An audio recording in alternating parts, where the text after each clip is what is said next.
Voronoi diagrams are created by partitioning multidimensional spaces based on the locations of their various site points, or seeds. Each site point has a territory, and any point that falls in that territory is closest to said site point. The most popular method for interpolating Voronoi diagrams is the natural neighbor method, in which influence of surrounding site points is determined by how much of their territory would be stolen if the focus point was treated as a site point. But this method has a fatal flaw in that it gets computationally intensive at higher dimensions. For a three-dimensional Voronoi diagram, three-dimensional intersectional spaces would have to be calculated. But for an arbitrary 20-dimensional Voronoi diagram, 20-dimensional intersectional spaces would have to be calculated, which is coding suicide. So I'm going to create an interpolation algorithm yielding similar results without needing to calculate any intersections. What makes a site point undesirable? What makes it have less of an influence over the return value of the focus point? There's a definition I want to get out of the way before answering this question. An intermediary point is a site point that forms an angle between the focus point and the site point in question. Any site point can be an intermediary point. But the ones that I care about are the ones that form the largest angle between the focus point and the site point in question. And by that I mean the ones that form the closest angle to 180 degrees, the ones that get in the way of the site point in question and the focus point the most. These are the points that will determine the relative influences of each site point.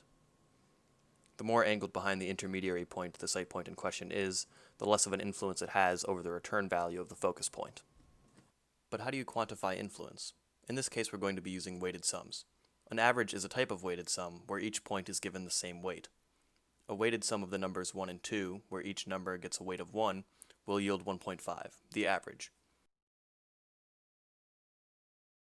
But a weighted sum where the number 1 gets a weight of 2 and the number 2 gets a weight of 1 will yield 1 1/3.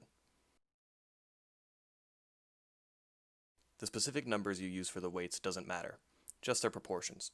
If each number got a weight of 2, the weighted sum would still be 1.5. Using this method, we can take the weighted sum of the surrounding site points, and the ones with the larger weights will draw the return value of the focus point closer to their own. So let's try to make a formula whose input can be determined by the positions and values of all the site points, as well as the coordinates of the focus point, and whose output is the relative weight of each site point. First off, we need to make sure that whatever we plug in results in the relative weight of the site point in question. Now we've already established that the closer the largest angle is to 180 degrees, the less weight we want the site point in question to have over the focus point. Setting up the formula this way ensures that that is the case. But we also want site points that are located farther away from the focus point to have less of an impact on its value as well. Putting the distance from the site point in question to the focus point in the denominator of our formula does just that. And you can always set the cutoff lower than 180 degrees if you don't want every single site point in the space to be used.